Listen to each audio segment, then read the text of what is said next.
Olá, gente, tudo bem? Vamos ao nosso conto, o conto machadiano.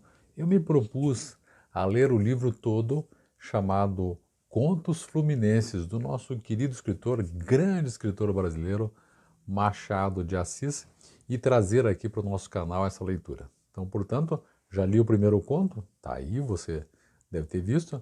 Vamos para o segundo conto, muitíssimo interessante também.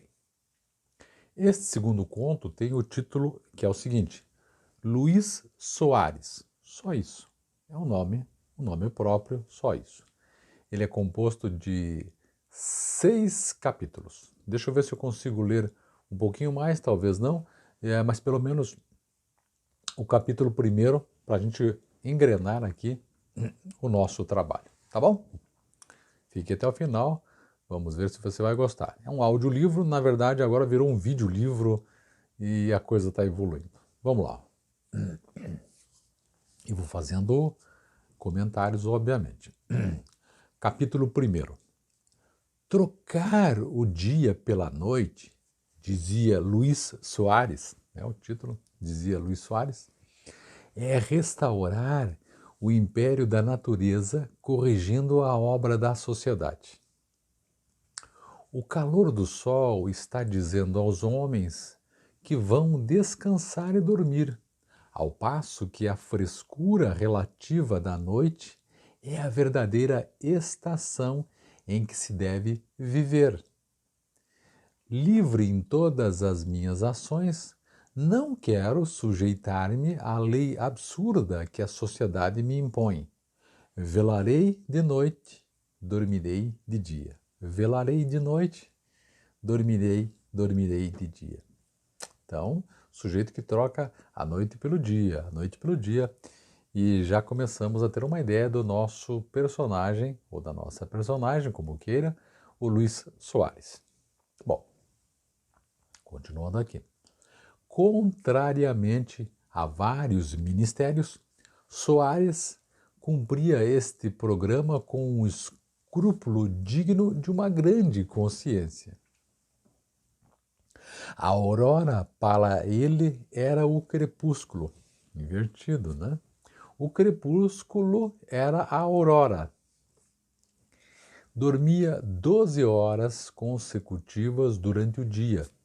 Quer dizer, dormia das 6 da manhã às 6 da tarde. Imagine, o nosso amigo Soares vai dormir às 6 da manhã e acorda às 6 da tarde. E das 6 da tarde até o próximo dia, provavelmente 6 da manhã do próximo dia, ele está vivendo a vida dele. Pois bem, almoçava às 7, então dormia, almoçava às 7, então às 7 da noite ele almoçava e jantava às 2 horas da manhã, às 2 da madrugada. Olha que vida maluca aqui, ó. Não ceava, é aquele pequeno lanche, né? Não fazia ceia. A sua ceia limitava-se a uma xícara de chocolate que o criado lhe dava às 5 horas da manhã, que é quando ele entrava para casa. Então, às 5 da manhã, voltava para casa, o criado dele lhe dava uma ceia, uma pequena regalia ali, que era uma xícara de chocolate. Soares engolia o chocolate, fumava 2 charutos, fazia alguns trocadilhos com o criado, lia uma página de algum romance e deitava-se. Então, às 6 da manhã, ele deitava-se e só queria ser acordado às 6 da tarde. Continuando, não lia jornais. Achava que um jornal era a coisa mais inútil deste mundo. Depois da Câmara dos Deputados, das obras dos poetas e das missas. Não quer isto dizer que Soares fosse ateu em religião, política e poesia. Não. Soares era apenas indiferente. Olhava para todas as grandes coisas com a mesma cara com que via uma mulher feia. podia vir a ser um grande perverso. Até então era apenas uma grande inutilidade.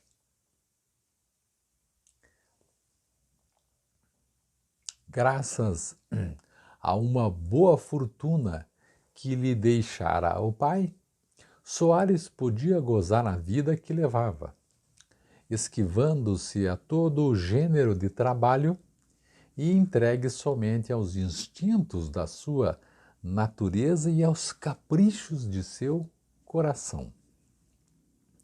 Coração é talvez demais. Era duvidoso que Soares o tivesse. Ele mesmo o dizia quando alguma dama lhe pedia que ele a amasse.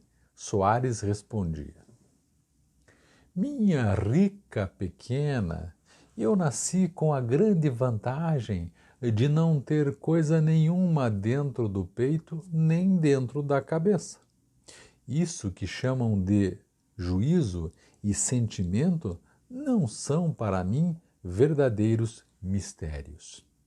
Não os compreendo porque os não sinto. Soares acrescentava que a fortuna suplantara a natureza, deitando-lhe no berço em que nasceu uma boa soma de contos de réis. Mas esquecia que a fortuna, apesar de generosa, é exigente e quer da parte dos seus afilhados algum esforço próprio. A fortuna não é Danaide. Danaide é da mitologia grega, né? A fortuna não é Danaide. Quando vê que um tonel esgota a água que se lhe põe dentro, vai levar os seus cântaros à outra parte. Soares não pensava nisto. Cuidava que os seus bens eram remanescentes como as cabeças da hidra antiga. Ele achava que o dinheiro dele nunca ia se esgotar. Gastava as mãos largas, quer dizer, super generoso na hora de gastar o dinheiro. E os contos de réis, tão dificilmente acumulados por seu pai, escapavam-se-lhes das mãos como pássaros sequiosos por gozarem do ar livre. Achou-se, portanto, pobre quando menos o esperava. Olha que interessante. Um dia de manhã, quer dizer, as Aves Marias, os olhos de Soares viram escritas as palavras fatídicas do festim babilônico. Era uma carta que o criado lhe entregara, dizendo que o banqueiro de Soares a havia deixado à meia-noite. Então, à meia-noite, o sujeito que era responsável pelas finanças, né, o banqueiro, as finanças do Soares, sabendo que provavelmente durante o dia, que é quando todo mundo trabalha, ele estaria dormindo, à meia-noite foi lá e entregou uma carta ao criado do Soares, endereçando, obviamente, ao Soares. O criado falava como o amo vivia. Ao meio-dia, chamava meia-noite. Já te disse, respondeu Soares, que eu só recebo cartas dos meus amigos, ou então de alguma rapariga, bem sei. Né? É por isso que lhe não tenho dado as cartas que o banqueiro tem trazido há um mês. Há um mês o banqueiro tem trazido as cartas dizendo: tua situação financeira, meu amigo, tá difícil. Hoje, porém, o homem disse que era indispensável que eu lhe desse esta carta. Né? Soares sentou-se na cama e perguntou ao criado, meio alegre e zangado: Então tu és criado dele ou meu? Tu és criado, você trabalha para ele ou para mim? Que está me perturbando, né? É, vamos lá, vamos lá. Meu amo, o criado respondendo. O banqueiro disse que se trata de um grande perigo. Que perigo? Não sei. Deixa ver a carta. O criado entregou-lhe a carta. Soares abriu e leu-a 2 vezes. Dizia a carta que o rapaz devia, né, mais que 6 contos de réis. 6 contos de réis, aliás, melhor dizendo, dizia a carta que o rapaz não possuía mais que 6 contos de réis. Quer dizer, a fortuna dele naquele momento era de 6 contos de réis, que aí em torno de, segundo os cálculos rápidos que eu fiz, 700 mil reais, o que já é uma bolada, né? Para Soares, 6 contos de réis eram menos que 6 vinténs, quer dizer, para ele era pouco dinheiro. Pela primeira vez na sua vida, Soares sentiu uma grande comoção. A ideia de não ter dinheiro nunca lhe havia acudido ao espírito. Não imaginava que um dia se achasse na posição de qualquer outro homem que precisava de trabalhar. Almoçou sem vontade e saiu. Foi ao Alcazar, uma casa noturna no Rio. Os amigos acharam-no triste. Perguntaram-lhe se era alguma mágoa de amor. Soares respondeu que estava doente. A Laís da localidade, as lais da localidade acharam que era de bom gosto ficarem tristes também, quer dizer, os puxa-sacos dele acharam que eles também deviam ficar tristes. A consternação foi geral. Um de seus amigos, o José Pires, propôs um passeio a Botafogo para distrair as melancolias de Soares. O rapaz aceitou, mas o passeio a Botafogo era tão comum que não podia distraí-lo. Lembraram-se de ir ao Corcovado, ideia que foi aceita e executada imediatamente. Mas que há que possa distrair um rapaz nas condições de Soares? O que ele pode distrair? A viagem ao Corcovado apenas lhe produziu uma grande fadiga, aliás útil, porque na volta dormiu o rapaz a sono solto. Quando acordou, mandou dizer ao Pires que viesse falar-lhe imediatamente, aquele amigo dele, né? Chamou lá na casa. Daí, a 1 hora, parava um carro à porta. Era o Pires que chegava, mas acompanhado de uma rapariga morena que respondia ao nome de Vitória. Trouxe uma companhia, a Vitória. Entraram os dois pela sala de Soares com a franqueza e o estrépito naturais entre pessoas de família.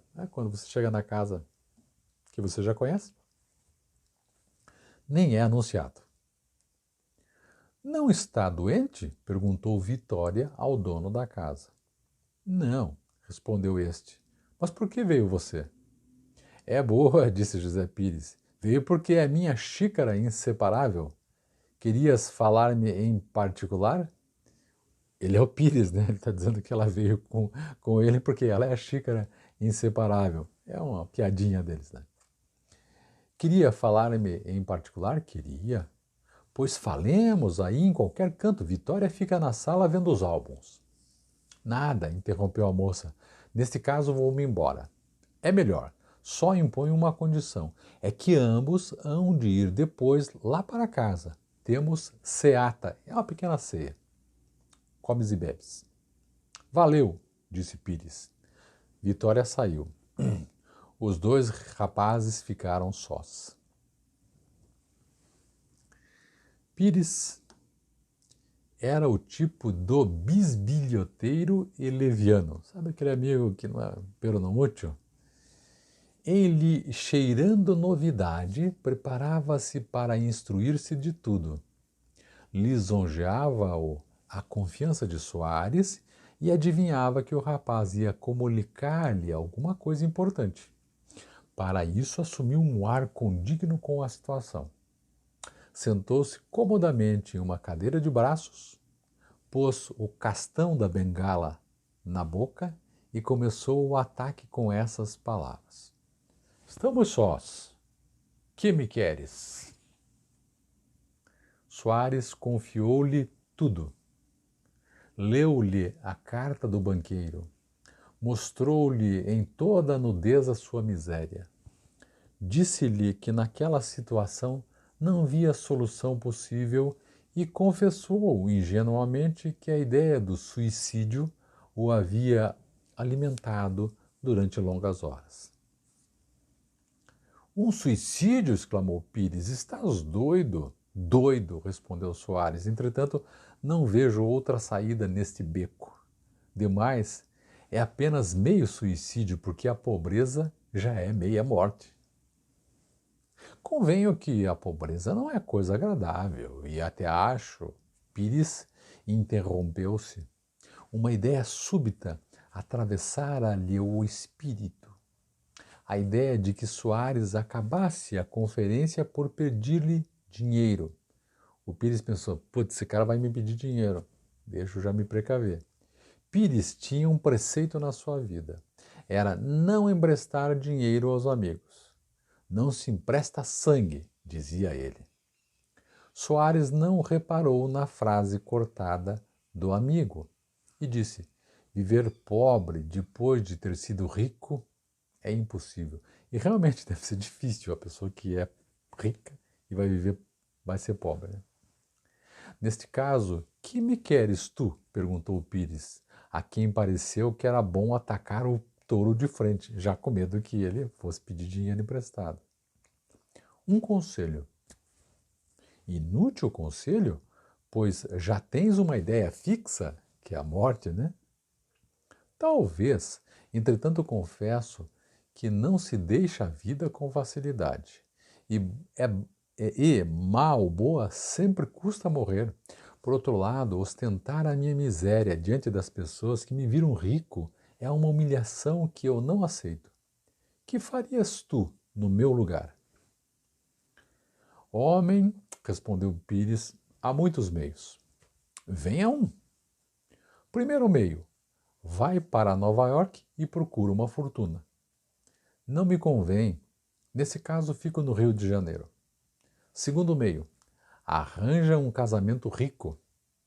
É bom de dizer, onde está esse casamento? Procura? Não tens uma prima que gosta de ti? Creio que já não gosta. E demais não é rica, tem apenas 30 contos, despesa de um ano. 30 contos aqui, segundo os cálculos, 3 milhões de reais. Nosso amigo diz, isso aí é despesa de um ano. É um bom princípio de vida. Nada. Outro meio. Terceiro meio. E o melhor. O amigo Pires dizendo para ele, vai à casa de teu tio, angaria-lhe a estima, dize que estás arrependido da vida passada, aceita um emprego, enfim, vê se te constituis seu herdeiro universal. A ideia é, o Soares tinha um tio com grana. Ele disse, vai lá puxar o saco do tio, diz que você mudou. Ganha a estima dele, quem sabe ele te faz o herdeiro. Ele já está com o pé na sepultura. Soares não respondeu. A ideia pareceu-lhe boa. Aposto que te agrada o terceiro meio? Perguntou Pires rindo. Não é mal, aceito. Bem sei que é difícil e demorado, mas eu não tenho muitos à escolha. Ainda bem, disse Pires, levantando-se. Agora o que se quer é algum juízo. há de custar-te o sacrifício, mas lembra-te que é o meio único de teres dentro de pouco tempo uma fortuna. Teu tio é um homem achacado de moléstias, quer dizer, muito doente. Qualquer dia bate a bota. Aproveita o tempo. E agora vamos à ceia da Vitória, na casa da moça da Vitória. Não vou, disse Soares. Quero acostumar-me desde já a viver vida nova. Bem, adeus. Olha, confiei-te isto a ti só. Guarda-me segredo. Sou um túmulo, respondeu Pires, descendo a escada. Será? Mas, no dia seguinte, já os rapazes e raparigas sabiam que Soares ia fazer-se anacoreta. Anacoreta aqui é monge, pessoa que vive em retiro, né? Por não ter dinheiro nenhum. O próprio Soares reconheceu isso no rosto dos amigos. Todos pareciam dizer-lhe: é pena, que pândego nós vamos perder.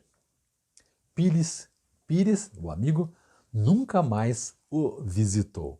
Este aqui é o capítulo 1, gente. Fique aqui, já já eu vou postando o 2º capítulo. Relembrando, eu estou lendo o livro que retirei de uma biblioteca que tem os direitos autorais todos afastados, né?